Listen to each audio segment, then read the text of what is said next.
lahat ng sandali ay kailangang magtagal. May mga oras na sapat na ang isang iglap para maranasan ang mga bagay na matagal na nating inaasam at pinapangarap.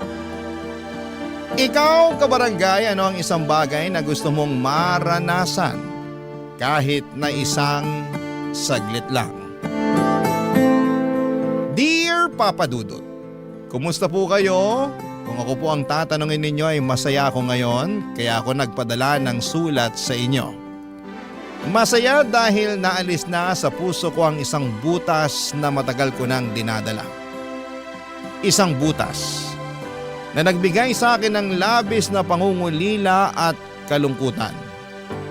Ngayon ay napuna na ang butas na yon, pero ang kapalit nito ay isang probation mula sa korte dahil sa isang kasalanang ginawa ko. Habang sinusulat ko ang sulat na ito ay kakatapos ko lamang sa probation na ipinataw sa akin matapos akong makagawa ng isang krimen. Pero bago ko ikwento sa inyo ang buong detalye ay nais ko munang magpakilala. Tawagin niyo na lamang po ako sa pangalang Glory, 28 years old. Lumaki ako sa isang mahirap at malaking pamilya. Siyam kaming magkakapatid, Papa Dudut. Panglima ako at katulad ng mga kapatid ko ay wala rin akong tinapos. Hanggang grade 6 lang ako noon, street sweeper lang kasi ang nanay ko samantalang basurero naman ang tatay ko. Kaya wala sa priority nila ang edukasyon. Sa aming siyam, dalawa lang ang nakapagtapos. Ang panganay na anak na maaga ring nagkapamilya at ang pangalawang anak na kinalimutan na kami simula noong nagkaroon siya ng maayos na buhay. At para makatulong sa mga magulang ay naging taga-silbi ako sa isang karinderya. 14 years old lamang ako noon pero batak na ang katawan ko sa mga mabibigat na trabaho. Maghapon akong naguhugas ng mga pinggan at pinaglutuan. Ako rin ang nagsisilbing serbidora na taga-abot ng pagkain sa mga customers at tagalinis ng kanilang pinagkainan. Sa paglipas ng panahon ay unti-unti akong natutong magluto hanggang sa naging tagaluto na rin ako sa karinderyang yon, Papa Dudut.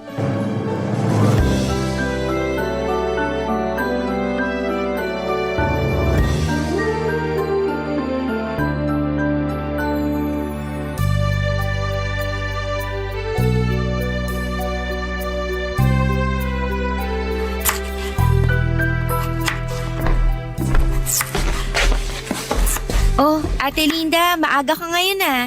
Maaga ako nagising eh. Wala naman ako magawa sa bahay kaya dumiretso na ako rito para makasimula na sa trabaho. Mukha ngang marami ka nang natapos. Ano bang kailangan mo? Ituloy mo na lang nahiwain yung baboy pang Bicol Express. Nasimulan ko na yan. Okay, sige. Mabuti ka pa, nakatulog ng maayos. Samantalang ako, 2 oras lang yata tulog ko eh. Bakit naman? 10:00 ba namang umuwi si tatay? Lasing na lasing. Nagkalat na naman? As usual. Ako na naman yung naglinis sa bahay tapos pagkatapos nun, kakapikit ko pa lang, nag-alarm na yung cellphone ko. Kailan ba kasi matatauhan yung tatay nyo? Nakakaloka naman. Hindi na magbabago yun. Alak na yung tubig niya eh. Ang hirap ng ganyan. Kaya siguro dumami kayo magkakapatid kasi gabi-gabing lasing yung tatay nyo. Buti nga ka mo, hindi na nasundan yung bunso namin. Ay, hindi mo lang sure. Wag naman sana. Ano yun, kukumpletuhin nila yung 10 mga daliri? Hindi na nga kami kasya sa bahay. Ay, kapag ako yumaman, aalis din talaga ako sa bahay. Ang tanong, yayaman ka ba?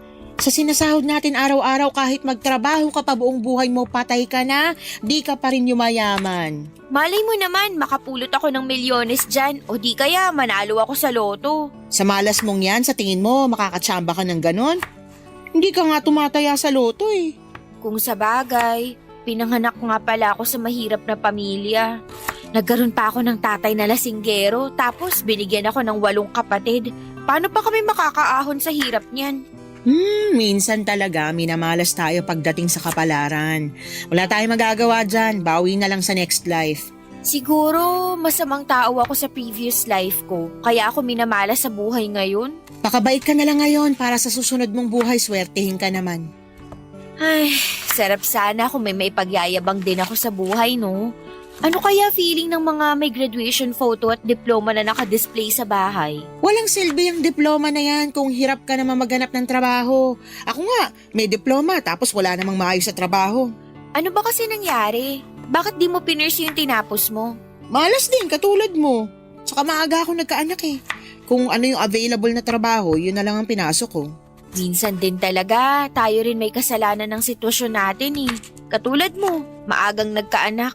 Wala naman akong pagsisisi sa nangyari. Ang mahalaga, may asawa ko na mahal ako at anak na mahal ko.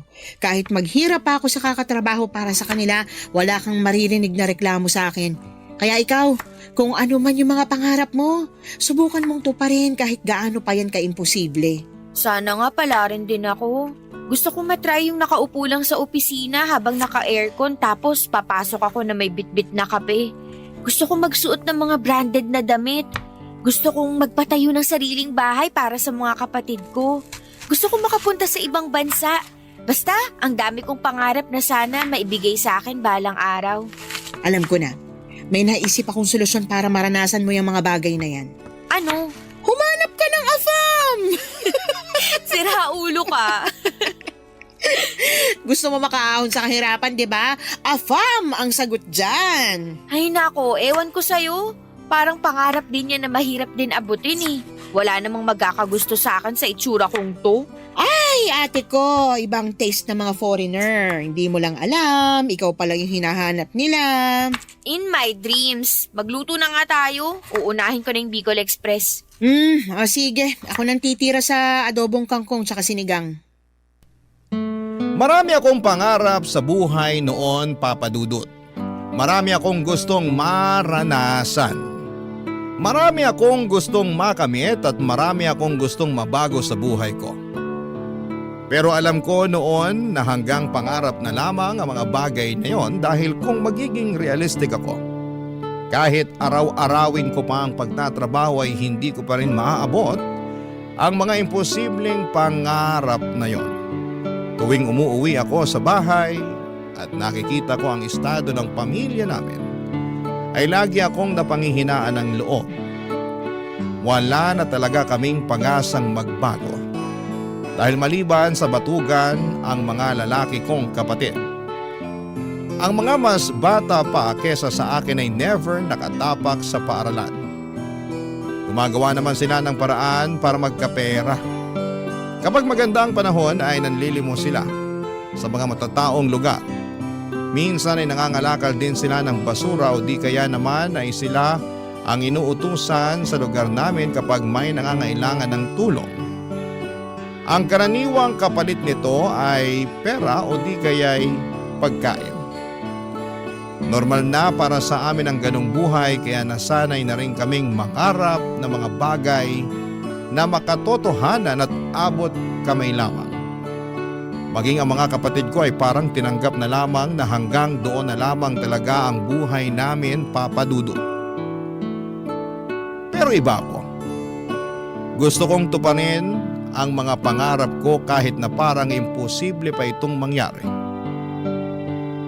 Ako lang kasi mismo ang makakatulong sa sarili ko dahil wala akong gagawin ay walang magbabago sa buhay ko.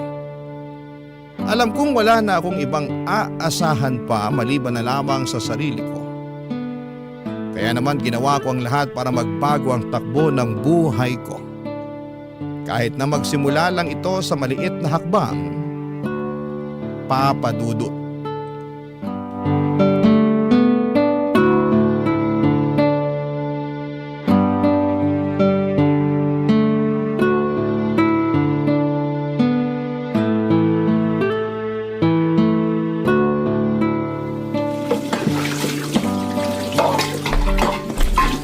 Glory, tapos ka na ba sa paghuhugas dyan para makapagsara na tayo?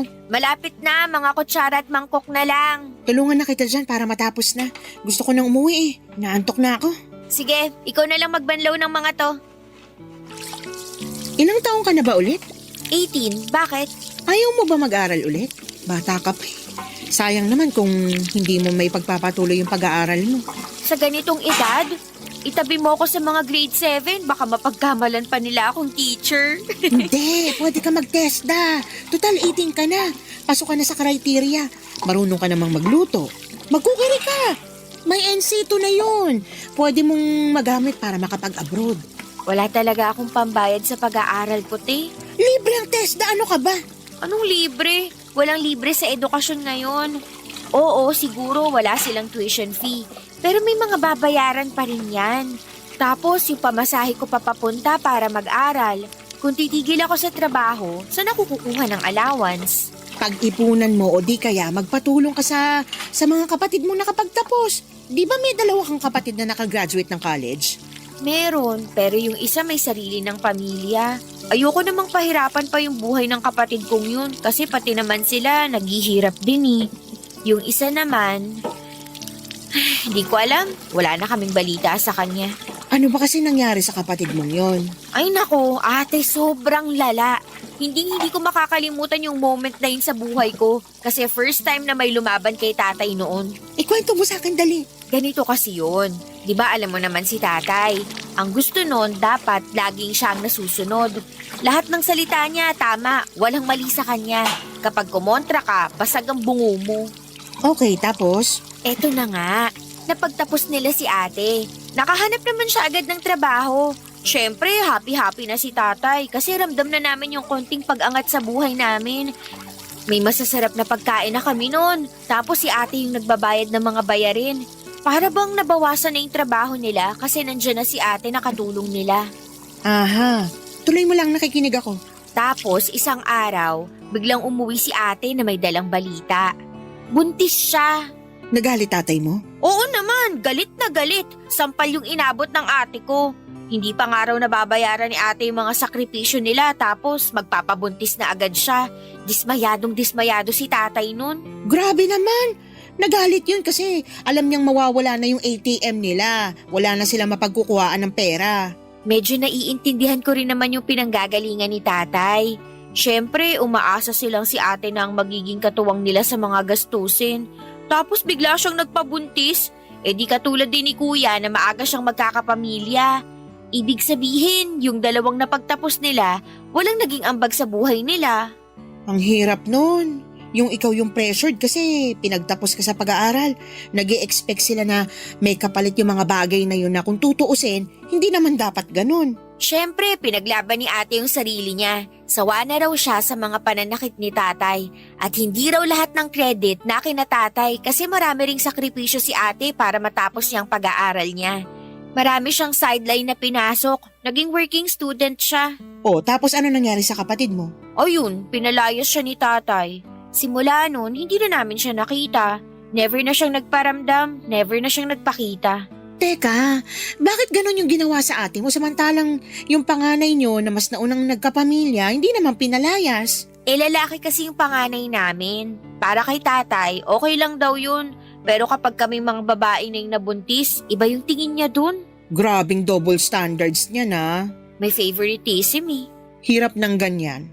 Kaya kung ako sa'yo, mag-aral ka na lang para kapag nakapagtapos ka, makakahanap ka ng mas magandang trabaho. Makakabukod ka sa abusado mong tatay. Papadudod sa bahay namin si tatay ang batas. Lahat ay kailangang sumunod sa gusto niya kahit pa mali ito. Kung hindi kami susunod ay bugbog lang ang mapapala namin mula sa kanya. Siya ang dahilan kung bakit naging matatakotin ako sa maraming bagay. Makarinig lang ako ng malalakas na ingay katulad ng kalderong nahulog o di kaya'y pintong padabog na sinarado ay bumibilis agad ang tibok ng puso ko. Ganon po kasi lagi sa bahay noong bata pa lamang ako. Parang may exorcist sa bahay namin kapag nagwawala si tatay. Lumilipad ang mga gamit namin. Noong bata ako kapag gano'n ang nangyayari ay natatakot lamang ako habang umiiyak sa takot. Noong tumanda ako kapag alam naming uuwi na naman ng bahay si tatay ng lasing ay lumalabas muna ako para makapagpahangin. Saka na lang ako uuwi kapag tulog na siya. Walang laban ang nanay namin kay tatay, Papa Dudut. Siya ang karaniwang punching bag ni tatay noon kapag galit siya. Kung bakit siya galit dahil hindi raw niya magawa ng maayos ang trabaho niya bilang padre de pamilya. Sawa na raw siya sa pagiging mahirap at ang tanging ginagawa niya ay para ilabas sa mga hinanakit na yon ay ang mag-inom at magwala sa bahay. Malinaw pa sa mga alaala ko noon kung paano pinalayas ni tatay ang kapatid ko. Sobrang broken ako noon dahil isa si ate sa mga paborito kong kapatid. Siya ang laging nagbibigay ng pera sa akin noong bata pa lamang ako. Lagi niya ako nililibre ng pagkain. Noong pinalaya siya ay parang nawala na rin ako ng kakampi sa buhay. Papa Dudut, hindi ko maintindihan noon kung bakit gano'n na lamang ang galit ni tatay sa ate ko noong nabuntis siya. Pero noong lumaki ako ay gets ko na ang lahat, lalo na noong ako na rin mismo ang umuwi sa bahay na may dalang balita. Papa Dudut. Barangay Love Stories. Barangay Love Stories. May boyfriend ako noon, Papa Dudut. Nagtatrabaho siya bilang isang mekaniko. Katulad ko ay hindi na rin siya nag-aaral. High school lang ang tinapos nito, 16 years old lamang siya noon, samantalang ako naman ay 18 years old. Una ko siyang nakita noong kumain sila ng mga katrabaho niya sa karinderya namin. Sa sumunod na araw ay pasara na kami noong humabol siya para kumain. Dahil maraming natirang ulam noong araw na yon ay nagboluntaryo akong pagsilbihan na lamang muna siya dahil alam kong madadatnan ko na naman si tatay sa bahay ng lasing. Pinauna ko na noon si Ate Linda at ako na ang nagsarado ng karinderya. Habang kumakain, nagkwentuhan kami tungkol sa buhay-buhay. Wala na siyang magulang at ang nagpalaki sa kanya ay ang tito niya na siyang nagmamay-ari ng maliit na auto repair shop sa lugar namin. Simula noon ay sa karinderya na siya araw-araw na kumakain. Mabilis na gumaan ang loob ko sa kanya dahil lagi niya akong kinukumusta noon, Papa Dudut. First time ko lang magkaroon ng kakilalang tao na concern sa kapakanan ko. Never akong tinanong ng mga magulang at kapatid ko kung kumusta ako. Tanging siya lang ang nangungumusta sa akin. Kalauna niligawan niya ako at sinagot ko naman siya, Papa Dudut. Ang boyfriend ko na ang naging takbuhan ko kapag puno ako ng problema. Kapag masyadong makalat ang pag-iisip ko, pumupunta ako sa bahay nila para magkaroon ng kasangga. Naging tago ang relasyon namin ng boyfriend ko, Papa Dudut. Alam ko kasi na kapag nalaman ni tatay na may boyfriend ako ay magagalit siya. Ganon kasi ang nangyari sa pang-anim kong kapatid. Noong nalaman niyang may boyfriend ito ay binugbog niya hindi lang ang kapatid ko kundi pati na rin ang boyfriend nito. Tumagal ang relasyon namin ng 7 buwan hanggang sa isang araw, napansin ko, Papa Dudut, na unti-unting may pagbabago sa katawan ko.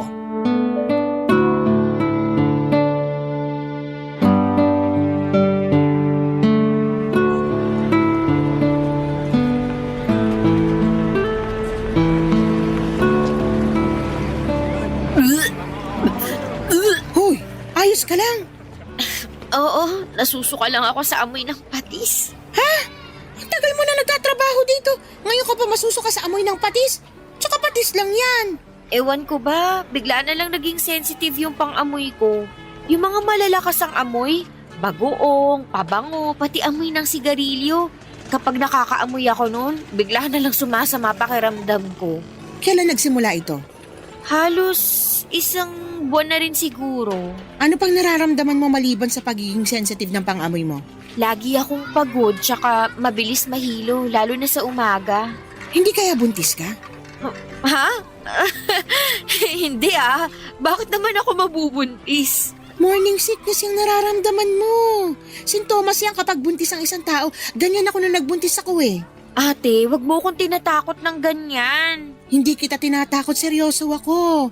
Na-try mo na bang mag-pregnancy test? Hindi. Hindi ko alam kung paano yun eh. Subukan mo para malaman natin kung ba't ka nagkakaganyan.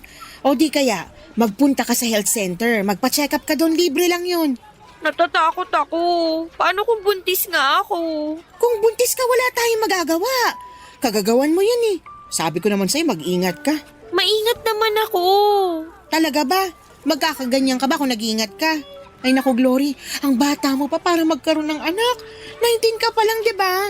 Paano mo bubuhayin yung anak mo na yan? Hindi yun yung problema ko kundi si tatay. Baka mapatay ako noon kapag nalaman niyang buntis ako. Ikaw naman kasi. Alam mo naman na sobrang stricto ng tatay mo. Aware ka na nga sa mga consequence tapos ganyan pa ginawa mo. Hindi ko naman to ginusto eh. Hindi mo ginusto o baka hindi mo lang inaasahan? Kasi magkaiba yon. Alam mo, Glory, lahat ng mga desisyong ginagawa natin sa buhay may kaakibat na bunga yan. Nagkaroon ka ng boyfriend, ginawa nyo kung ano man yung ginawa nyo. Ngayon, yan ang bunga. Tapos anong kahihinat na ng pagbubuntis mo? Magagalit sa iyo yung tatay mo. Tapos ano? Palalayasin ka rin tulad ng ginawa niya sa ate mo. Sinasabi ko pa naman sa sarili ko na hindi ko gagawin yung ginawa ni ate. Paano ako niyan ngayon? Natatakot ako, Ate Linda. Baka palayasin din ako ni tatay. Hindi ka ba matutulungan ng nanay mo? Wala namang laban si nanay kay tatay eh. Lagi lang siyang nakasunod sa mga desisyon ng tatay namin. Kumpirmahin mo muna kung buntis ka nga talaga. Saka mo nalang problemahin yung mga bagay na yan kapag alam na natin kung ano talagang estado mo. Paano kung buntis nga talaga ako? Anong gagawin ko niyan? Alam ko yung takot na nararamdaman mo ngayon. Normal lang yun. Normal lang malito o malungkot pero hindi mo kailangang harapin to ng mag-isa. May boyfriend ka naman, hindi ba? Magtulungan kayo. Eh paano kung pati siya hindi niya alam gagawin niya? Ilang taon na ba tong boyfriend mo? 16. Naku, Diyos mio. Ang babata niyo pa. Talagang magagalit talaga tatay mo niyan. Paano niyo bubuhayin yung baby kung sakali? Hindi ko rin alam. Ate, tulungan mo ko. Ay, limitado lang yung maitutulong ko sa'yo. Pero huwag kang mag-alala. Hindi kita pababayaan. Tutulungan kita sa abot na makakaya ko. Salamat, ate. Basta, magpa-check up ka muna para alam natin ginagawa natin. Hihingi ako bukas ng day off kay boss para makapunta ako sa center. Mabuti pa para malaman agad natin kung buntis ka ba talaga o hindi. Hala, sige, ako na dyan. Doon ka na nga lang sa mga plato, magpunas ka. Tsaka ihanda mo na rin yung mga kubyertos. Sige, pero ate, kung sakali mang buntis talaga ako, pwede bang isikreto na lang muna natin to? Oo naman. Magtiwala ka lang sa akin. Wala makakaalam ng sikreto mo. Tsaka, wala naman ako sa lugar para ipagkalat yung buhay mo. Salamat. Papadudot kumpirmado na buntis nga ako. Halos maiyak na ako sa kaba noon habang palabas ako ng center dahil sa mga nalaman kong balita. Hindi ko alam kung papaano ko ito sasabihin sa pamilya ko lalong-lalo na sa tatay ko. Ayokong matulad sa ate ko na napalayas at naging mapag-isa sa buhay. Hindi kasi ako katulad ng ate ko na madiskarte. Kapag ako ang pinalayas, wala akong ibang matutuluyan. Wala rin naman akong gaanong kaibigan na matatakbuhan maliban sa boyfriend ko. Pagkatapos kong magpa-check up sa health center ay dumiretso ako sa boyfriend ko. Busy siya noon sa inaayos niyang motor noong kinausap ko siya. Sinabi ko sa kanya ang totoo na nabuntis niya ako. Kitang-kita ko sa mga mata niya ang magkahalong dismaya at takot. Hindi niya inaasahan ang balitang yon, papadudot. Doon din ay inamin niya sa akin na hindi raw niya kayang buhayin ang bata. Hindi pa raw siya ready na maging ama dahil masyado pa siyang bata. Hindi nagtagal ay unti-unting nagbago ang ugali ng boyfriend ko sa akin. Palagi na niya akong iniiwasan. Ayaw niyang makipagkita sa akin at kapag magkasama naman kami ay ayaw niyang pinag-uusapan namin ang tungkol sa baby. Hindi nagtagal ay hindi na nagparamdam pa sa akin ang boyfriend ko. Noong oras ding yon ay parang gumuho ang mundo ko. Ang inaasahan kong kakampi sa mga problemang kinakaharap ko ay bigla na lamang akong iniwanan. Ibig sabihin noon ay mag-isa na naman akong haharapin ang mga pagsubok na ito. Totoo nga na wala akong ibang maaasahan kundi ang sarili ko lamang dahil sa dinadala kong problema ay hindi na ako nakapag-concentrate sa trabaho ko at agad yung napansin ni Ate Linda, Papa Dudut.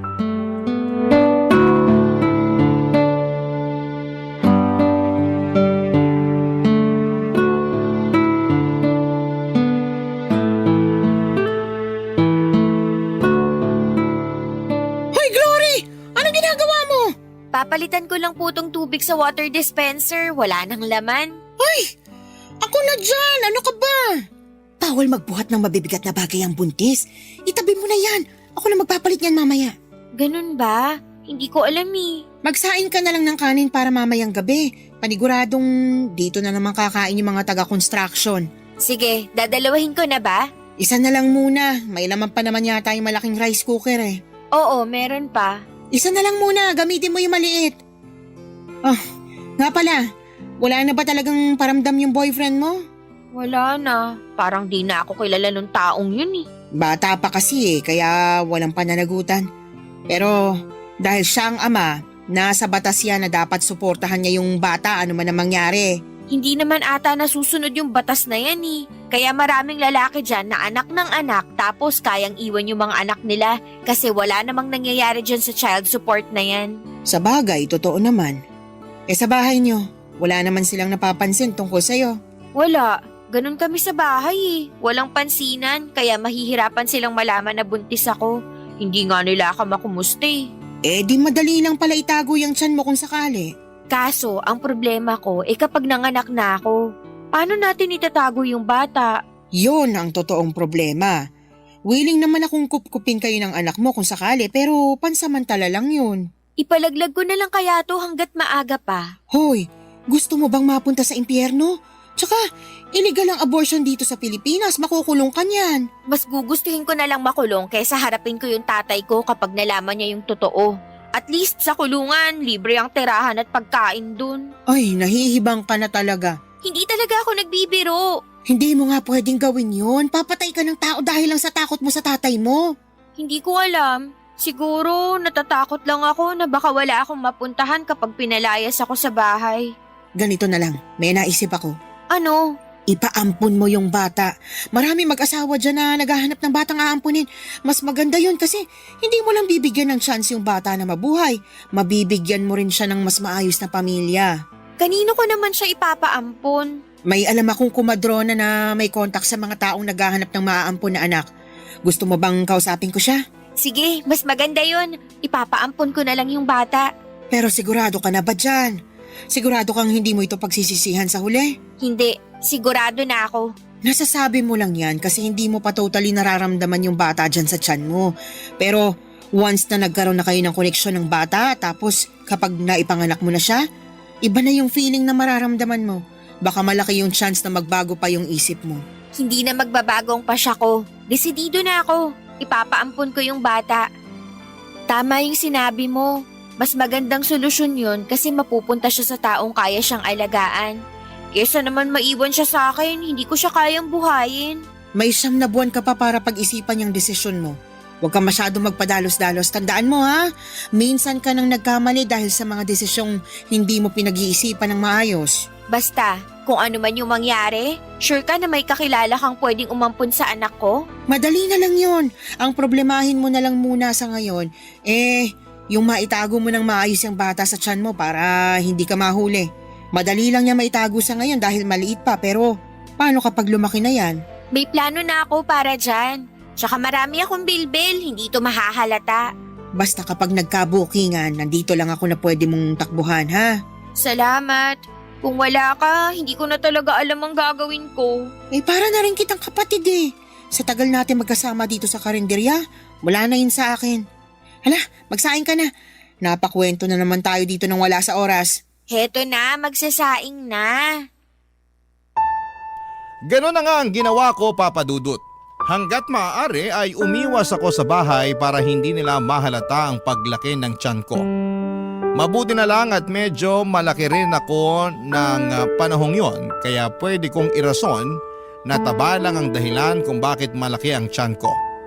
Mas dinamihan ko rin ang pagkain ko para mas lalo pang lumaki ang katawan ko at masabayan nito ang paglaki ng tiyan ko. Bumili rin ako ng malalaking damit sa ukayan para maitago ko ang pagbubuntis ko. Kapag naman nasa bahay ako ay lagi akong mapag-isa sa kwarto o di kaya ay tumatambay ako sa labas at saka na lamang uuwi kapag patulog na ang mga kamag-anak ko. Sa kabutihang palad na itago ko naman ang pagbubuntis ko ng maayos.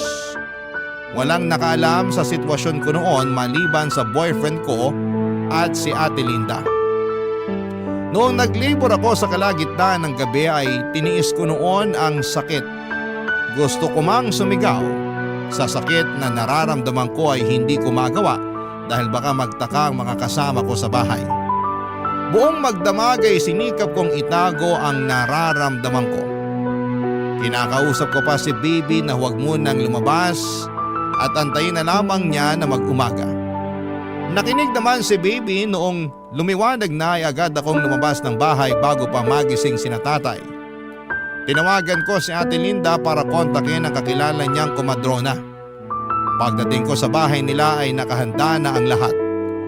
Doon ko pinanganak ang baby ko, Papa Dudut. Barangay Love Stories. Barangay Love Stories. Saglit ko lang nakapiling ang anak ko, Papa Dudut, at yon ay noong pinadede ko siya pagkalabas niya sa akin. Pagkatapos noon ay inihiwalay na nila sa akin ang bata para hindi na raw ako magkaroon ng koneksyon sa kanya. Baka raw kasi magbago pa ang isipan ko na ipaampon ito kapag nahagkan ko na ang baby ko na karaniwang nangyayari sa mga inang may bagong silang na sanggol. Bago kinuha sa akin ang anak ko ay napansin ko na may balat ito sa mukha niya sa ilalim ng kanyang kanang mata. Itim ito at mapusyaw na parang mapa ng Palawan. Napanaginipan ko pa yon noong nakatulog ako pagkatapos kong manganak. Pagkagising ko ay wala na sa bahay nila si Ate Linda at ang baby. Ang sabi sa akin, agad daw nilang tinawagan ang mag-asawang gustong umampon sa anak ko. Pagkarating nila ay inuuwi na nila ito kapalit ang paunang bayad sa bata. Saka ko na lang daw makukuha ang kalahati ng bayad kapag legal na nilang naampon si baby. Hindi ko alam pero nakaramdam ako ng kaunting kalungkutan noong nalaman kong wala na ang baby ko. Matagal ko pong inihanda ang sarili ko para sa bagay na yon dahil yun naman talaga ang plano. Pero iba pala ang feeling kapag nangyari na ito. 9 na buwan ko ring nakasama ang baby ko at ngayong wala na siya sa piling ko ay para bang napakalaki ng nawala sa akin. Simula noong araw na yon ay hindi na nawala sa puso ko ang lungkot na nararamdaman ko, Papa Dudut.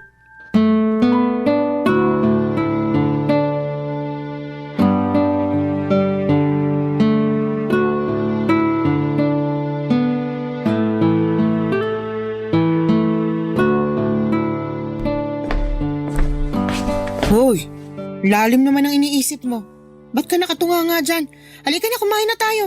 Ang tagal mo kasi, kanina pa kita inaantay. Inantay ko lang yung huling customer na makaalis para makapagsara na tayo. Gusto mo ba to? May natira pang bistek.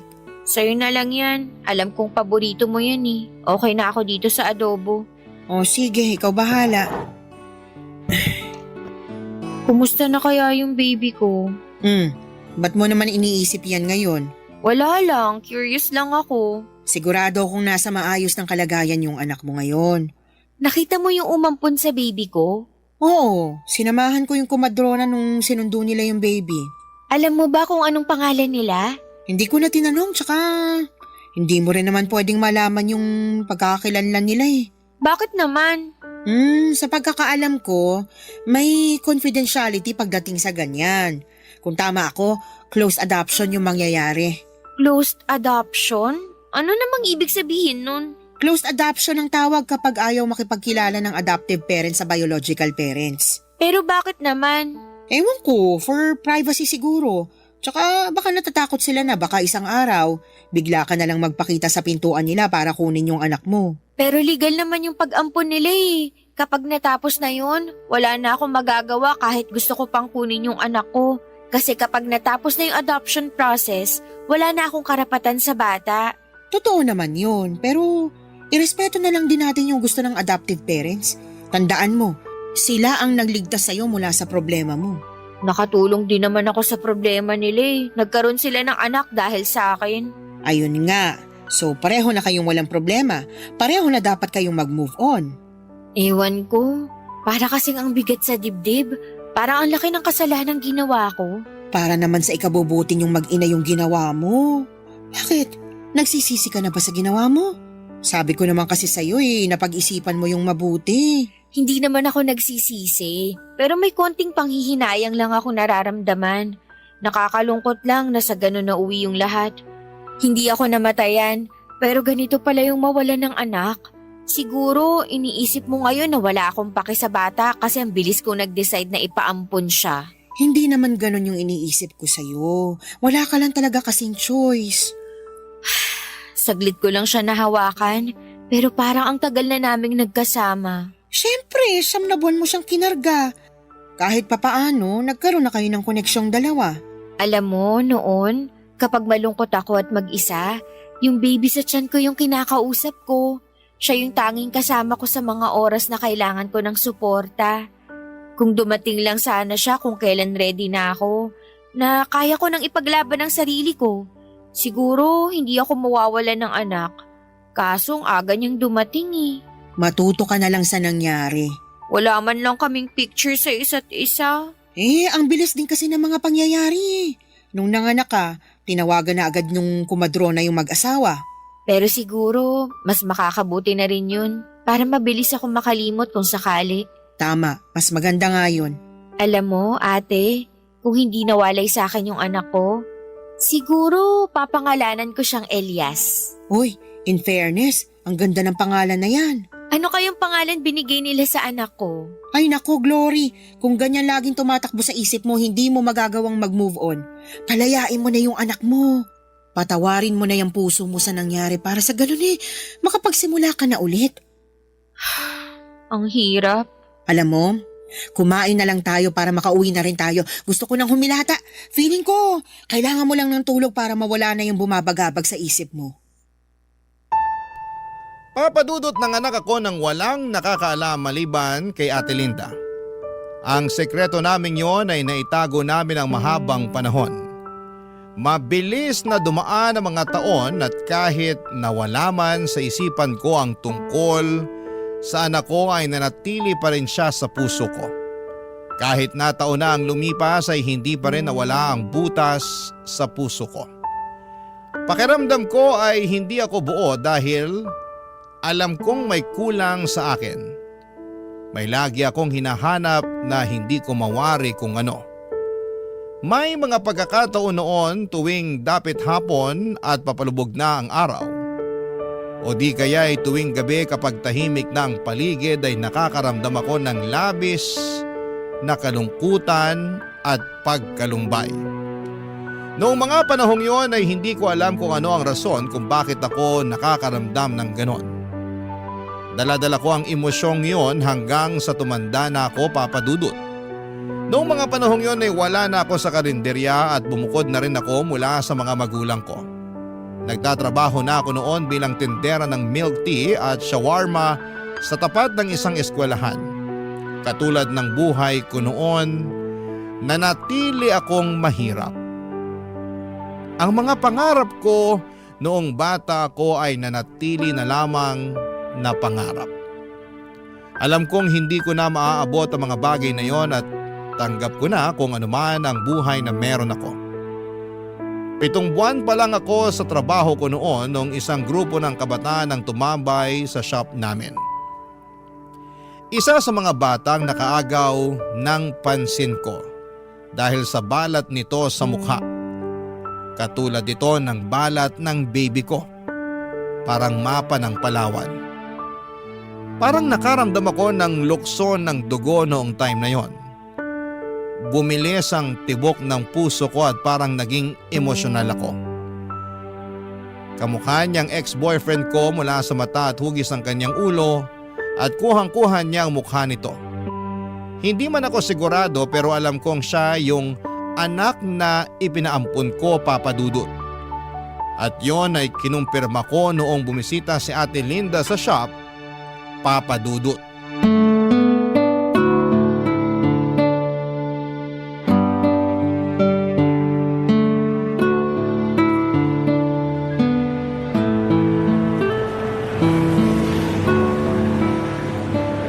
Kumusta naman ang babaita? Oh my gosh, Ate Linda! Long time no see! Anong ginagawa mo rito? Gusto ko lang matikman yung shawarma nyo. Balita ko, mabili raw yan eh. Paano mo pala nalaman na nandito ako? Sa Facebook! Lagi ko kaya nakikita mga selfie mo. Oh, na-miss kita. Wait lang, igagawa kita ng bestseller namin dito. Libre kita. Ayun no, yan ang gusto ko. Mabilis lang ba yan? Mabilis lang to. Maupo ka muna dyan. O sige. So, kumusta ka na? Eto, medyo umayos-ayos naman ang buhay ko. Hindi na katulad ng dati na hirap pagdating sa pera. Sana all, may asawang promoted. Congrats pala. Nakita ko yun sa FB post mo. Salamat. Ikaw naman, single ka pa rin ba hanggang ngayon? Oo, patuloy pa rin sa paghabol ng pangarap kahit mukhang mahirap ng abutin. Naku, ikaw pa. Kayang-kaya mo yan. Heto na yung merienda mo. Tikman mo, masarap yan. Salamat. Alam mo ate, may kukwento ako sa'yo. Ano yan? Naaalala mo pa ba yung anak ko noon na pinaampon natin? Oo naman, naalala ko pa siya. Bakit mo na itanong? Nakita ko yung bata. Talaga ba? Paano mo naman nalaman na siya nga yung anak mo? Basta naramdaman ko na lang. Diba alam mo naman yung feeling ng ina kapag nakita yung anak nila? Ganon yung naramdaman ko. Lukso ng dugo? Oo, parang ganon. Paano ka naman nakakasiguro na siya nga yung anak mo? Sa lawak ng Metro Manila, sa dami ng mga tao dito. Ang swerte naman kung bigla na lang kayong pinagtagpo ng tadhana. Naaalala mo yung balat sa mukha ng baby ko? Ganon na ganon yung balat ng batang nakita ko. Nakausap ko siya isang beses. 9 years old na raw siya. Sakto yun sa edad ng baby na pinanganak ko noon. Wala ka pa ring pruweba na yun nga yung anak mo. Meron. Siya mismo nagkwento sa akin na hindi siya totoong anak ng mga magulang niya. Ganon daw ka-honest yung mga magulang niya sa kanya, kaya habang bata pa, inamin na nila yung totoo. At paano mo naman nalaman yung mga bagay na yan? May tiwala sa akin yung bata. Sukoy ko kaya silang magkakaibigan dito. Nako, Glory ha, hindi ko gusto kung saan papunta tong usapan na ito. Bakit naman? Masaya lang ako na makita yung anak ko na nasa mabuti siyang kalagayan. O tapos, kung anak mo talaga siya, anong gagawin mo ngayon? Hindi ba dapat nakalimutan mo na siya ngayon? Hindi mo na dapat siya iniisip kasi iba na yung mga magulang niya, hindi na ikaw. Oo, alam ko. Pero gets mo naman ako, di ba? Ina ka rin at walang inang makakalimot sa anak niya. Pero iba kasi yung sitwasyon mo. Kahit ano pa yung sitwasyon ko, anak ko pa rin siya. Hindi naman siguro masama na makapiling ko siya kahit ilang saglit lang. Huwag mo sabihin sa akin magpapakilala ka sa kanya bilang totoo niyang ina. Hindi, syempre hindi ko naman gagawin yun. Pero parang may rason eh kung bakit kami pinagtagpo. Baka ito na yung chance ko. Chance na ano? Chance na bumawi sa kanya. Kaya hindi ko na palalampasin tong chance na to. Ay, tigilan mo nga ako sa mga chance na yan. Matagal ka nang nawalan ng chance sa anak mo. Huwag ka nang gumawa ng gulo. Ay kung ako sa'yo, kalimutan mo na yung anak mo. Mag-move on ka na, Glory. Ano ibig sabihin ng buntong hiningang yan? Wala. Tama ka. Tama lahat ng mga sinabi mo. Pero nandito na siya eh. Abot kamay ko na siya. Ay bahala ka. Basta pinagsabihan na kita ha. Huwag kang gumawa ng ikakapahamak mo. Huwag kang mag-alala. Wala akong gagawing masama. Papa Dudut, naging regular customer ko ang mga batang tinutukoy ko. Tuwing nakikita ko sila ay sumasaya ang puso ko at gumagaan ang loob ko. Isang hapon habang uwian na ang mga bata ay dumaan sa shop ang bata para bumili ng milk tea niya. Noong oras na yon ay isang ideyang pumasok sa isipan ko.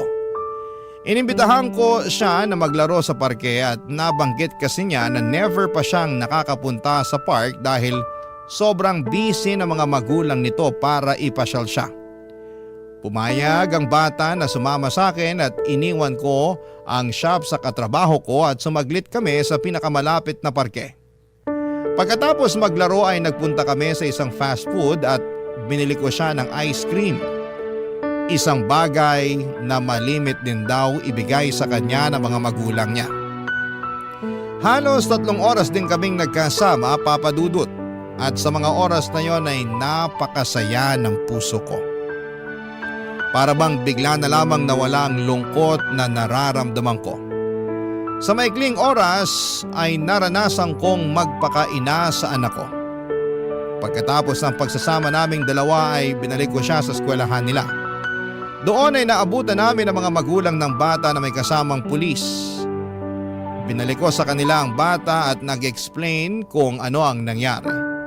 Pinaratangan nila akong kidnapper kahit na nagpakilala ko sa mga magulang ng bata na ako ang totoo niyang ina. Mas naggalit pa sila noong nalaman nila yon, kaya kinasuhan nila ako. Hindi naman gaano mabigat ang parusang ipinataw sa akin dahil first offense ko pa lamang yon at wala namang masamang nangyari sa bata physically and emotionally, ay binigyan lang ako ng probation. Pinagbawalan din akong lumapit sa bata at magpakita sa kanya. Sinunod ko ang lahat ng yon nang walang pag-aalinlangan. Ang mahalaga ay nasubukan kong makasama ang anak ko at nalaman kong nasa mabuti siyang kalagayan at maganda na ang buhay nito. Pagkatapos ng probation ay lumipat ako ng trabaho at tirahan. Nagsimula ulit ako. Pero sa pagkakataong ito ay magaan ang loob ko dahil unti-unti ko na ring napapatawad ang sarili ko. Dito na po nagtatapos ang sulat ko, Papa Dudut. Maraming salamat po. Ang inyong forever kapuso at kabarangay, Glory. Anong say mo sa Barangay Love Stories na ito? Pagkwentuhan natin sa comment section yan. Ang mga kwento ng pag-ibig, kwento ng buhay, at kwento ng pag-asa dito sa Barangay Love Stories. Love Stories. Kung kayo ay bubuo ng pamilya, dapat ay magkasama kayo ng iyong kapareha sa hirap at sarap. Hindi yung sa hirap mo lang siya gustong makasama at sa sarap ay maghahanap ka na ng iba. Ikaw, kabarangay, gaano ka ba kaloyal sa iyong kinakasama? Dear Papa Dudut, may mga tao na todo-todo magmahal.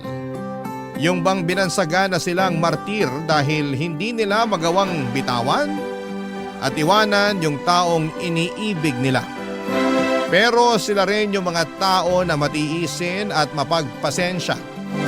Yun bang kahit paulit-ulit nang sinaktan ay nahahanap pa rin sa kanilang puso ang magpatawad. Hanggang ngayon ay naniniwala pa rin ako na kahit kailan ay hindi kahinaan ang magmahal. Bago po ang lahat ay tawagin niyo na lamang po ako sa pangalang Lala, 33 years old, taga Sariaya, Quezon. Pero dati ako nagtatrabaho at tumira sa Pasig. Programa ninyo, Papa Dudut, ang tumulong sa akin upang magkaroon ng libangan o mga panahong huminto na ako sa pagtatrabaho dahil nagkaanak na kami ni Roy. Nagkakilala kami taong 2019 noong nag-factory worker ako sa pinagtatrabahuhan niya, kung saan delivery truck driver naman siya. Tulad ng ibang love story ay mabilis kaming nagkapalagayan ng loob. At dahil pareho naman kaming single ay naging madali sa aming mapalapit sa isa't isa. Noong nabuntis ako ay tinira niya ako sa bahay ng nanay sedes niya. Pangako sa akin ni Roy na pag-iipunan niya ang pambukod namin. Umasa ako sa sinabi niya pero nag-3 taong gulang na lamang ang anak namin ay hindi pa rin kami nakaalis sa poder ng nanay niya, Papa Dudut.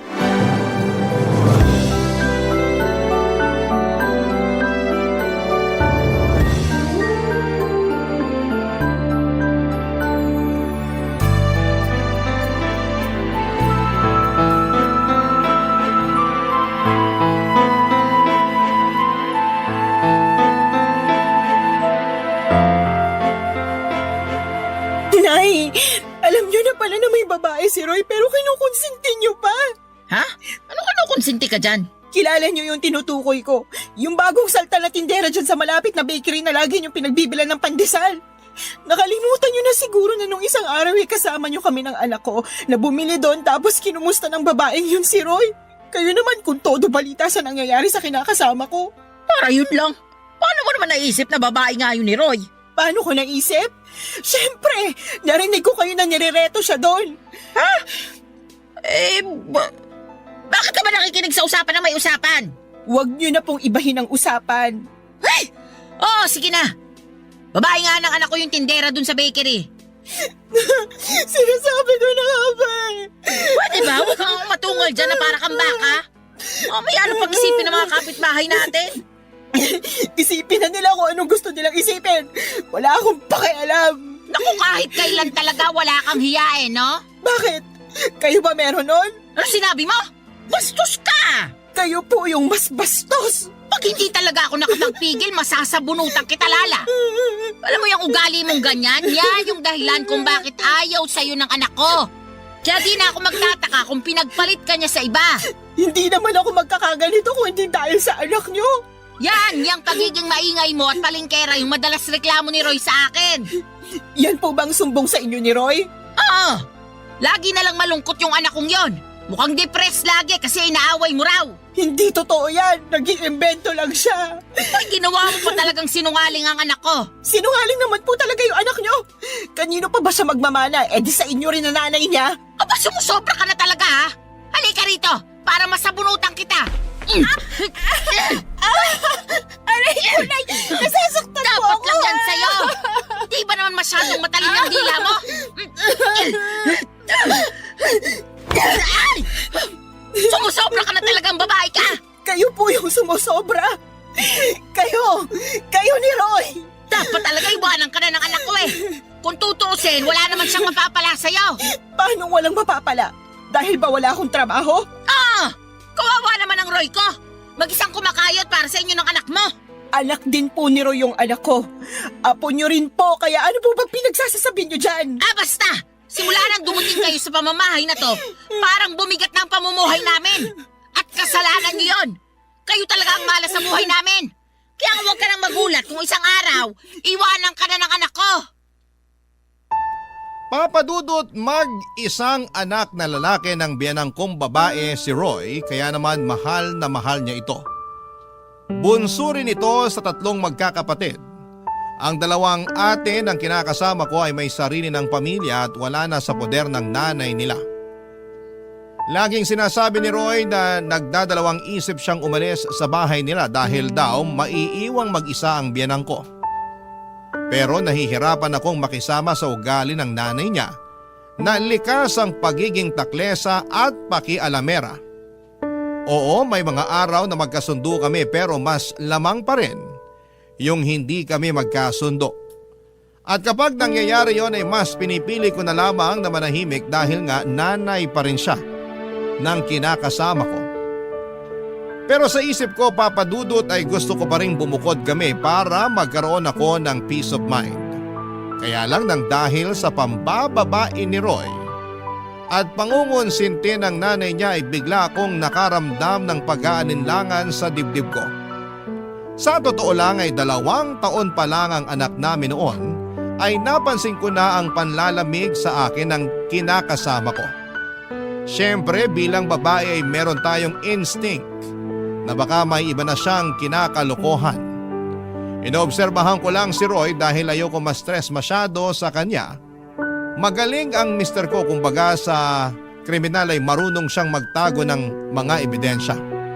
Pero wala namang lihim na hindi nabubunyag at nadagdagan lang ang sama ng loob ko sa pangungonsinti ng nanay niya. Kaya nga hindi ko na napigilang sumabog ng araw na yon at manibugho, Papadudot.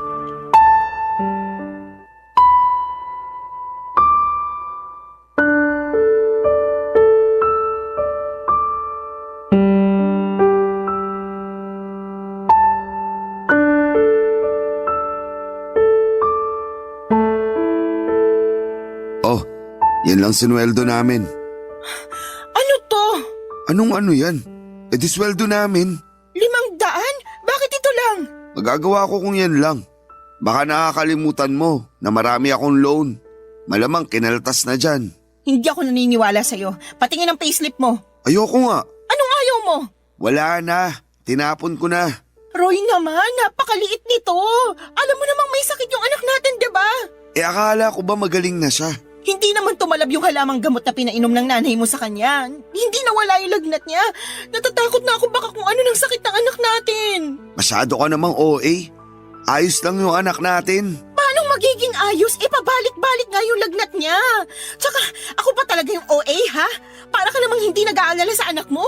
Nag-aalala rin ako. Pero anong magagawa ko kung yan lang ang sinahod ko? Pagkasyain mo na lang. Dalhin mo sa public hospital o center yung anak natin.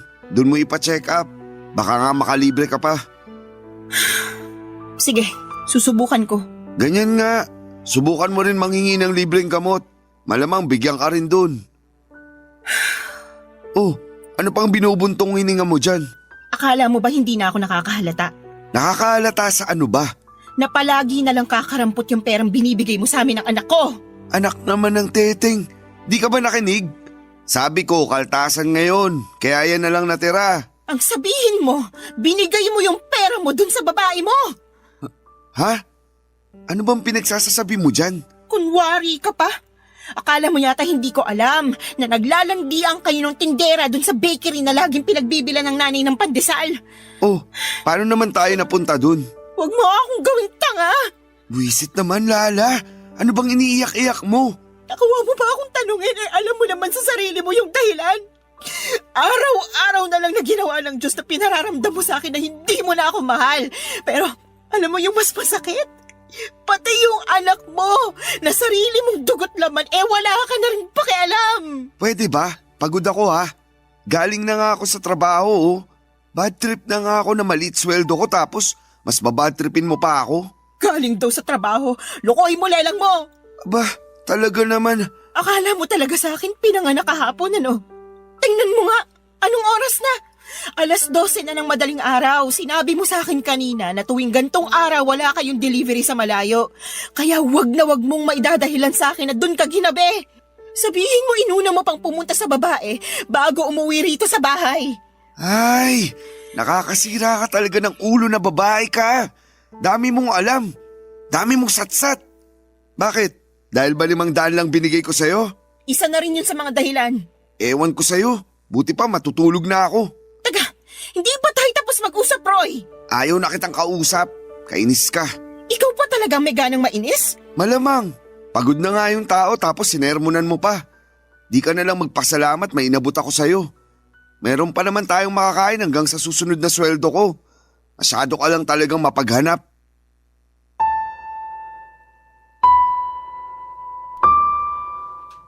Papadudot kahit na hindi aminin ni Roy na may iba siyang babae ay ramdam ko na meron talaga. Lalo pa na sumasala na siya sa pagbibigay sa amin ng anak niya. Ang totoo ay hindi yon ang unang pagkakataon na kulang ang perang ibinibigay sa akin ni Roy. Maraming beses na pero ewan ko ba sa sarili ko kung bakit mas pinili kong manahimik ng mga panahong yon. Pakiramdam ko tuloy ay nasanay na lamang si Roy kaya paulit-ulit na niyang ginagawa. Ewan ko rin kung bakit kahit na sinabi na ng nanay niya sa akin na babae niya yung tindera sa bakery na malapit sa amin, ay gusto ko pa rin na manggaling kay Roy ang pag-amin. Bagay na hindi naman niya ginawa, Papadudot. Sobrang sakit sa dibdib nang naging pagtatalo namin ng gabing yon. Hindi ko rin naman siya pinatulog kahit nagsabi na siyang pagod na siya. Dahil gusto ko siyang umamin sa akin na may babae nga siya. Kaya naman lumabas na lamang siya sa kwarto at narinig kong nagsumbong siya sa nanay niya, Papadudot. Pagkalipas ng ilang minuto ay kinatok ako sa kwarto ng biyenan ko at tinawag palabas. Noong nasa sala na kami ay doon niya ako sinermonan. Marami siyang sinabi na mga masasakit at hindi maganda sa akin, Papadudot. Halimbawa na noon ay masyado raw akong mapaghanap samantalang hindi naman ako ang nagtatrabaho. Sinabi rin niya na kung totoong may pinagkakagasosang ibang babae si Roy ay kasalanan ko naman daw dahil hindi na ako kaakit-akit sa paningin ng asawa ko. Ininsulto na naman niya ang katawan ko na masyado raw mataba kaya nagawa akong ipagpalit. Papa Dudut. Barangay Love Stories. Barangay Love Stories. Papa Dudut, akala ko ay kaya kong patawarin si Roy sa pambababae niya. Ang akala ko ay magagawa kong magpakamartir alang-alang sa binuo naming pamilya. Ang akala ko ay kaya kong isantabi na may kahati kami sa kanya pero hindi pala. Nasusuka ako sa isiping may sinisiping siyang iba bukod sa akin at nagagalit ako dahil wala siyang pakialam sa amin ng anak niya. Paulit-ulit niya akong tinatarantado. Alam din ng mga dati naming katrabaho at malapit kong kaibigan sa factory ang pagiging malapit ni Roy sa mga babae. Since hindi na ako nagtatrabaho doon ay silang nagbabalita sa akin kapag may kinakalokohang babae ang kinakasama ko. Ilang beses na rin nila akong ni-real talk na hiwalayan ko na si Roy. Pero hindi ko pa kaya dahil nga sa ayokong masira ang pamilya namin. Bukod doon ay ayoko ring lumaking walang kinikilalang tatay ang aming anak, Papa Dudut.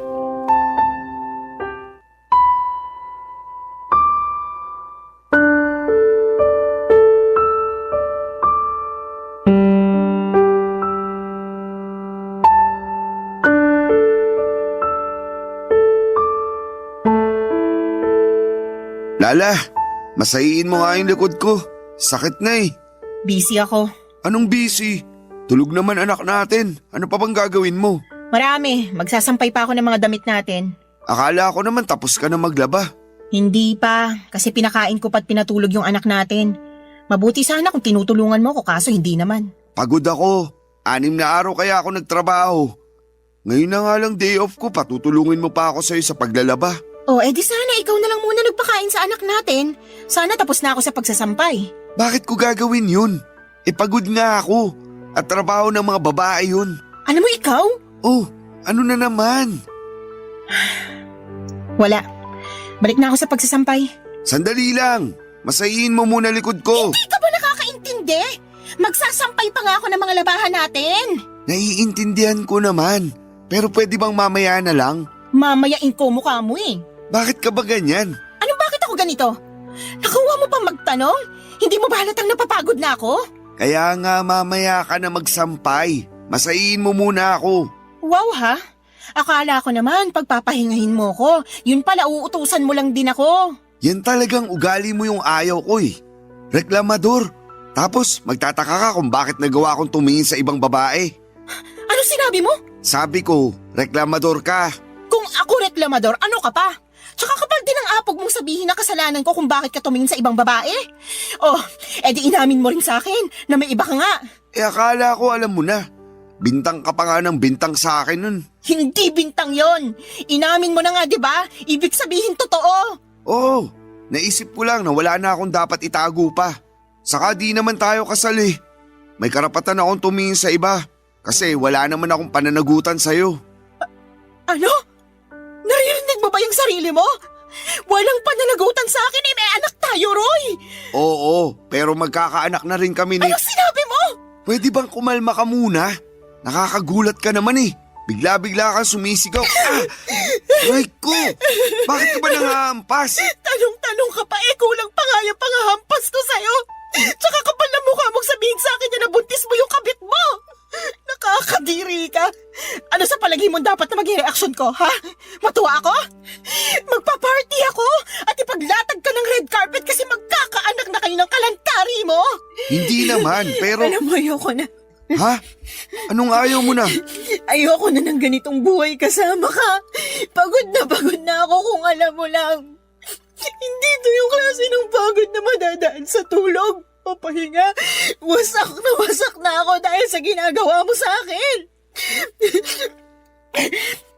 Kung makapagmalaki ka pa, na kaya ka tumingin sa iba ay dahil sa pagiging reklamador ko, kapal mo talaga, Roy. Saan ka pupunta? Wala ka na doon. Basta, aalis na kami ng anak mo sa pamamahay na to. Lala naman, huwag mo naman gawin sa akin to. Bakit hindi? Hindi mo naman na kami mahal eh. Saka sabi mo magkakaanak na kayo ng babae mo. Eh di doon ka na. Congratulations sa inyo ah. Uy, seryoso ba talaga yan? Iiwanan niyo ako ng anak natin? Correction, anak ko lang. Simula sa araw na to, hindi mo na sa anak. Hindi ka na niya tatay. Hindi mo na rin ako live-in partner dahil tapos na tayo! Papa Dudut, galit na galit ako kay Roy nang malamang kong nabuntis niya ang kalantari niyang babae. Pakiramdam ko ay dobling beses niya akong pinagtaksilan. At hindi ko naisip na meron pa palang mas ilalala ang kaya niyang gawing pananakit sa akin. Ang sama-sama niya, Papa Dudut. Durog na durog ako ng mga panahong yon at iyak ako ng iyak, pero alam ko na wala na rin naman akong magagawa pa. Yun ang naging hudyat para magkalakas ako ng loob na makipaghiwalay kay Roy. Alam ko na mas priority talaga niya ang pambababae niya kesa sa amin ang anak niya, Papa Dudut. Ilang taong ko ring pinagtiisan ang hindi pagiging mabuting padre de pamilya at provider ni Roy. Dagdagan pa ng pangungonsinti ng nanay niya na sobrang perpekto sa mga ginagawang kabalbalan ni Roy, Papa Dudut. Ayoko na. Pagod na ako. Sinagad na ni Roy ang pasensya ko kaya naman mabilis akong nag-alsa baluta ng araw na yon at umuwi kami ng anak ko sa bahay ng Mama Berta ko na nasa Quezon Province. Buti na lamang kahit paano ay may naitabi akong perang pamasahe pero kinapos pa rin yon. Kaya nagpasundo na lamang ako kay Mama sa terminal ng bus, Papa Dudut.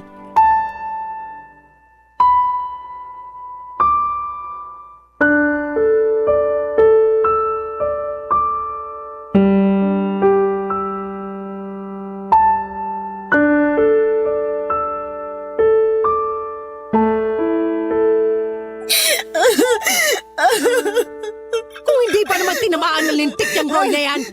Halika, samahan mo ako sa kanila dun sa Pasig. Puputulin ko yung pagkalalaki niya. Wag na po. Saka ayoko na rin pong bumalik sa kanila. Pwes, ako ang babalik para maipaghiganti kita. Hindi na po kailangan. Ayoko na po ng gulo. Ewan ko, hindi ako mapakali. Gusto kitang ipaghiganti. Sobrang sama ng ginawa ng Roy na yun sa'yo, nak. Tapos pati nanay niya kinukonsinti siya. Ano talaga naman? Opo, hinahayaan niya ng babae yung anak niya at pinalalabas na kasalanan ko kasi marami raw akong pagkukulang. Babalatan ko sila ng buhay mag-ina eh. Kailan pa nila ginagawa yun sa'yo? Matagal ko na pong nararamdaman na may babae si Roy, pero nito lang sa umamin at ang masahol pa, nabuntis na raw niya. Matagal na pala pero tiniis mo lang? Ayoko lang kasing masirang pamilya namin eh. Ayokong mawalan ng tatay ang anak ko. Mas mabuti pang lumaki na walang kinikilalang tatay yung anak mo. Kesa meron nga pero nuknuka naman ang katarantaduhan. Buti naman natauhan ka na, Lala. Kaya nga po, mali ko lang kasi pinatagal ko pa. Hinayaan ko dahil umaasa ako na sa huli. Kami pa rin ang anak niya yung pipiliin niya. Hindi niya kayo deserve ng anak mo. Kaya tama lang na iniwan mo ng lalaking yon. Magsama sila ng babae niya. Pero kung may pagkakataon lang talaga, gusto ko siyang bigyan ng kaliwat ka ng sampal at sisikmuraan ko rin para magtanda. Pag nakasali nanay niya, papakahan ko. Manaman eh. O bakit? Magaling kaya ako manuntok? Alam ko po, pero hindi na kailangan. Sabi ko nga po, ayoko na bumalik sa kanila. Karma na lang po bahala na maghiganti para sa amin ng anak ko. Sa bagay, naniniwala pa naman ako dyan sa karma. Yung bang kapag gumawa ka ng masama, doble o triple na masamang karma rin babalik sa'yo? Buti na lang talaga naisipan mo ng hiwalayan ng manlolokong yun. At umuwi kayo rito ng apo ko. Kasi welcome naman kayo rito sa bahay. Salamat, Ma. At sorry din dahil ang tanga-tanga ko. Dapat noon ko pa ginawa na makipaghiwalay kay Roy. Hindi na sana ako nasaktan ng gusto. Hayaan mo na. Nangyari na eh. Tsaka sabi mo ayaw mo namang masirang pamilya nyo. Ayaw mong mawalan ng tatay yung anak nyo. Ibig sabihin, Nilaban mo. Pero si Roy talaga yung may diferensya rito. Kulang yata sa bakuna yung taong yun eh. Pareho sila ng nanay niya may pagkasintu-sinturin. Pag naligaw talaga yun dito sa Quezon, baka katikim yun sa akin ng suntok sa muka. Paawat na po kayo. Hindi ko lang matanggap na ginano nilang kaisa-isang anak ko. Yun ay kinagagalit ko. Sana naiintindihan mo. Wala namang magulang na naghahangad na masaktan ng iba mga anak nila.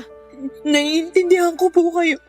Kaya lang bilang anak, ayoko naman na mapahamak kayo sa kagustuhan yung maipaghiganti ako laban sa kanila sakaling mag-cross ulit yung landas namin. Pero sana, wag na talaga kahit kailan. Sana nga. Naniniwala naman ako sa'yo na kaya mong itaguyod ang anak mo eh. Kakayanin ko po. Oo naman. Malakas ka. Matapang kang babae. Ako kaya nanay mo. Tsaka nandito lang kami ng tatay mo para tulungan kang bumangon.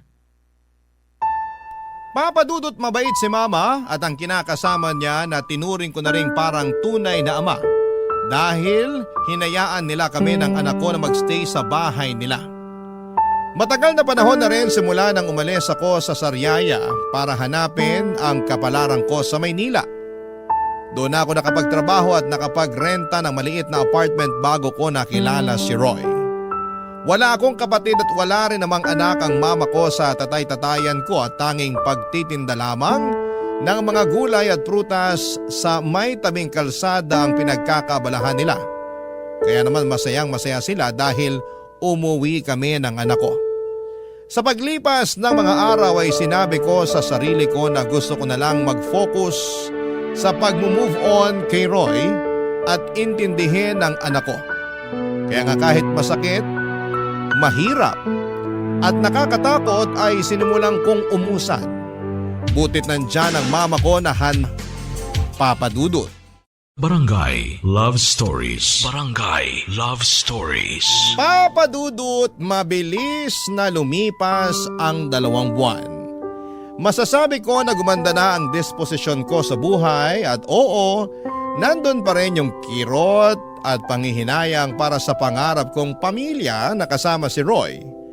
Pero iniisip ko na lamang na baka hindi talaga kami ang tinadhana para sa isa't isa. Saka sabi rin ni Mama, mas mabuti na maghiwalay kami kesa habang buhay akong mag-suffer na kasama siya. Feeling ko kasi ay mamamatay talaga ako sa konsumisyon sa dati kong kinakasama, Papadudot. Bukod sa pag-aalaga sa anak ko ay tumutulong ako kina Mama at Papa sa pagtitinda. Masaya ako dahil nagkaroon ako ng bagong pag-asa sa buhay matapos ng pinagdaanan kong kabiguan. At kapag naiisip ko ang karanasan kong yon, ay natatawa na lamang ako sa sarili ko dahil hinayaan kong mamalagi ako ng matagal sa ganong klase ng sitwasyon. Pero sa bagay, nagmahal lang naman ako at kahit kailan ay hindi yon kahinaan o kasalanan. Kaya lang isang araw ay nakatanggap ako ng tawag sa cellphone mula sa isang unknown number. Hindi ko na sana sasagutin pero nasagot ko pa rin, Papadudot. Ganon na lamang ang gulat ko nang ang nanay ng dati kong kinakasama na si Roy ang nasa kabilang linya. Binalita niya sa akin na may sakit daw ang anak niya at kailangan nito ng tulong at pag-aalaga ko. Pinababalik nila ako sa bahay nila sa Pasig pero hindi ako pumayag, Papadudot. Binabaan ko ng cellphone ang nanay ni Roy at makaraan lang ang 3 araw ay gulat na gulat ako nang pumunta siya sa bahay namin sa Sariaya, Quezon.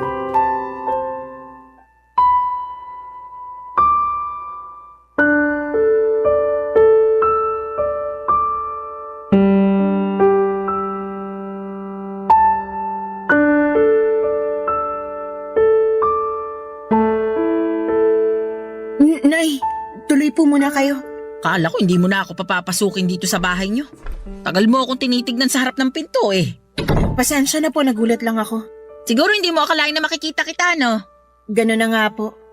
Maupo po muna kayo, ikukuha ko kayo ng juice. Ay, hindi na kailangan. Wala rin naman akong planong magtagal pa rito sa bahay niyo. Lala, may bisita ka pala? Ay ma, kayo pala. Ikaw ang nanay ni Lala? Oo. Ay, ikaw, sino ka? Ako si Sedes, nanay ni Roy. Roy? Yung manloloko? Hinay-hinay ka sa pananalita mo tungkol sa anak ko, ha? Ikaw ang maghinay-hinay. Baka nakakalimutan mo nasa pamamahay kita. Uy, talaga naman. Lala, pagsabihan mo nga yung nanay mo, sabihin mo, matutong rumispeto. Opo. Wow! Ako pa pala ang walang respeto rito, Sedes. Baka nakakalimutan mong ikaw at ang magaling mong anak ang hindi rumispeto sa anak kong si Lala. Akala mo ba hindi ko alam ang panloloko ng anak mo sa anak ko? At pati na rin pangungunsinti mo sa kalokohan ng Roy na yon. Ha? Ano sinasabi mo? Ma, huwag niyo na pong awayin si Nanay Sedes. Anong magawain na isa tong malakas ang loob pumarito sa bahay natin? Ano bang ginagawa mo rito, ha? Ano? Ito kasing anak mo si Lala. Kausap ko lang nung nakaraan sa cellphone. Pero binabaan ako ng tawag.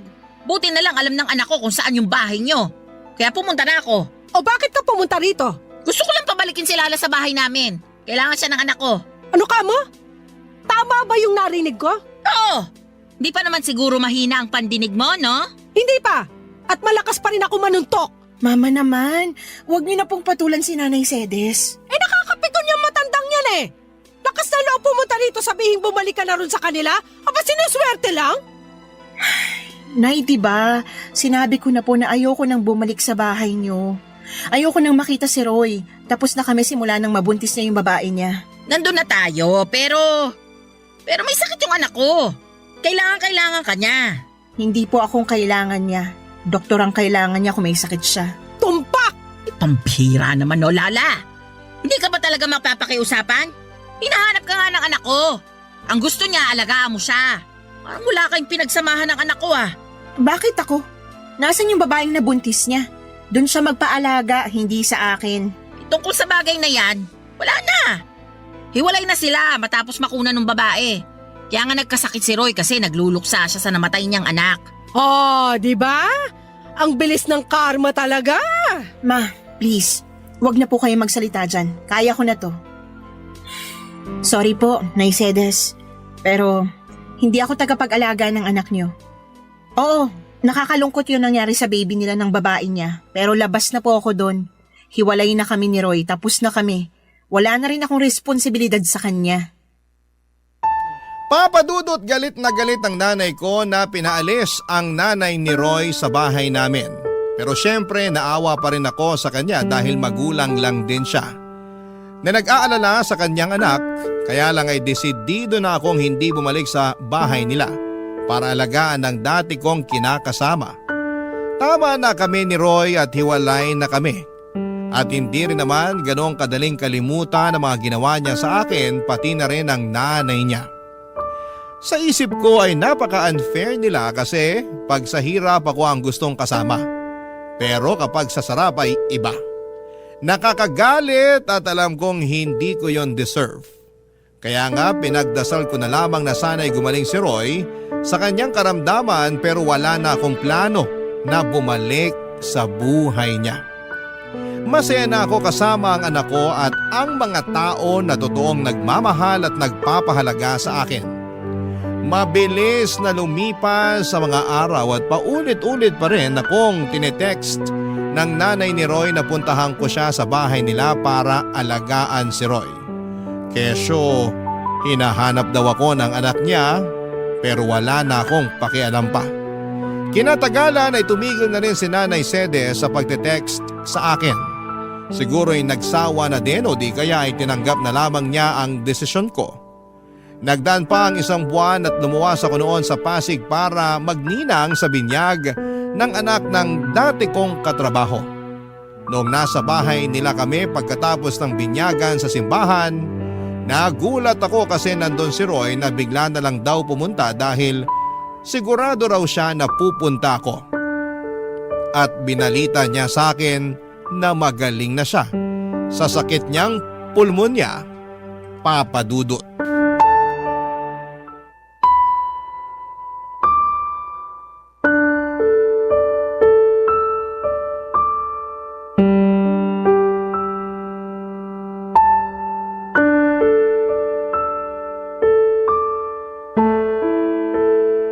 Alam mo, panira ka ng araw eh. Sorry na. Surihin mo mukha mo. Nagpunta ako rito para makita mga dati kong katrabaho, hindi ikaw. Alam ko naman yun pero ito na lang yung paraan na naisip ko para makausap ka. Hindi mo na rin kasi sinasagot yung mga text at tawag namin sa'yo ni nanay. Ay, sorry ha. Hindi ko na rin natatanggap. Nakablock na kayo sa akin. Ang kulit nyo kasi mag-ina eh. Hindi mo na ba talaga kami mapapatawad? Yung nanay mo, napatawad ko na. Pero ikaw, hinding-hindi. Lakas ng tama mo, no? Nakuha mo pa talagang itanong sa akin ang bagay na yan? Umaasa pa rin kasi ako na magkakabalikan tayo. Siraan na lang ang tuktok ko pag binalikan pa kita. Pero may anak tayo. May karapatan pa rin ako sa bata. Hindi ka naman nagpakatatay sa anak natin eh. Ayaw mo nga na alagaan siya, di ba? Dami mo pa nung dahilan, kesyo pagod ka. Nagawain ko yun kasi babae ako. Nakakapikong ka na. Kaya nga nagbabagong buhay na ako. O, anong gagawin ko sa pagbabagong buhay mo? Lala naman, wag mo naman gawin sa akin to. Gagawin ko kung anong gusto kong gawin. Ikaw nga, ginawa mo lang din noon yung gusto mo eh. Alam ko naging siraulo ako. Alam ko marami akong pagkukulang sa inyo ng anak natin. Pero pinagsisisihan ko na yun lahat. Hindi mo na ba ako pwedeng patawarin? Hindi mo na ba ako pwedeng bigyan ng pangalawang pagkakataon? Binibigay lang ang pangalawang pagkakataong sinasabi mo sa mga taong deserving. Pero ikaw, hindi ka kasama sa mga taong yon, Roy. Huwag ka nang umasa na makikipagbalikan pa ako sa'yo dahil matagal na tayong tapos. Maawa ka naman sa akin oh. Naawa ka ba sa akin nung niloko mo ako? Naawa ka ba sa akin nung pinagmukha niyo kung pangit ng nanay mo para lang makonsinti ang pambababae mo? Hindi naman, di ba? Kaya sabihin mo, bakit ako maaawa sa'yo? Mabuti pa umalis ka na. Lala naman, huwag mo akong paalisin. Anong wag paalisin? Eh, hindi ka naman imbitado rito. Tsaka sinisira mong araw ko, nakakainis ka na. Gusto ko lang naman mag-sorry sa'yo. Wala nang magagawa yung sorry mo, hindi na ako makikipagbalikan sa'yo. Gusto mo bang lumuhod ako? Ano? Sige, luluhod ako. Tumayo ka nga dyan, nakakahiya ka. Wala akong pakialam kahit na nakakahiya pa tong ginagawa ko. Pero desperado na ako. Gusto kong magkabalikan tayo. Gusto kong magsimula ulit tayo ng panibagong buhay. Gusto ko na ulit magpakatatay sa anak natin. Tumayo ka na dyan, sabi eh. Tatayo lang ako kapag pumayag ka nang bumalik sa akin. Di wag kang tumayo dyan. Bahala ka sa buhay mo. Iwanan na kita. Sandali lang! Roy, napipik ko na talaga ako sa'yo ah. Isa pang pangungulit mo sa barangay na tayo mag-uusap.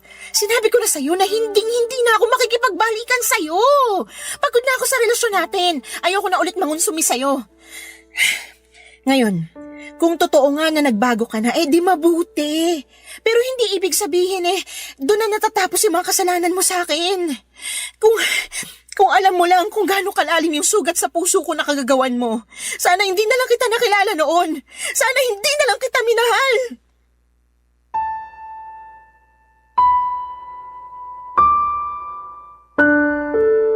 Papadudot, kitang-kita ko ang matinding lungkot sa mga mata ni Roy nang marinig ang mga sinabi ko. Pero wala na akong pakialam pa. Tinalikuran ko na siya at bumalik sa bahay ng katrabaho ko. Nakita ko naman na umalis na rin siya kaya kahit papaano ay napanatag na ako. Kaya lang ay aminado ako na hindi ko na na-enjoy ang araw na yon dahil sa pag-eksena ng dati kong kinakasama. Bukod doon ay nanginginig pa ang katawan ko sa engkwentro namin. Pero wala akong pinagsisihan na tinanggihan ko ang pakikipag-ayos niya sa akin. Kung noong nagkasakit siya ay nagawa ko siyang tiisin. Alam ko sa sarili ko na magagawa ko ulit yon. At hanggang sa kasalukuyan ay masaya ako sa desisyon kong tuluyang makipaghiwalay na sa kanya, Papa Dudut. At ang huling balita ko ay nag-resign na raw siya sa pabrika na pinagtatrabahuhan niya. At hindi ko na alam kung ano na ang nangyari sa buhay niya. Basta sa ngayon ay focus na lamang ako sa sarili ko at sa aking anak. Maraming salamat po, Papa Dudut, sakaling mapili po ninyong basahin ang istorya ng buhay ko. Sana po'y kinapulutan po ito ng aral at inspirasyon ng mga kabarangay natin na huwag manatili sa mapang-abusong relasyon.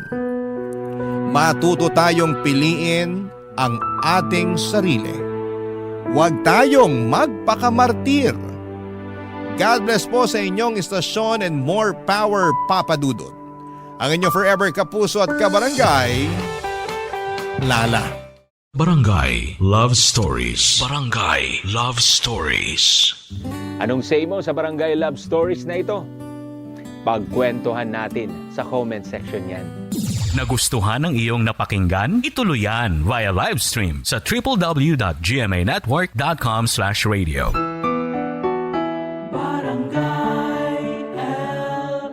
In Mega Manila, 97.1. Forever!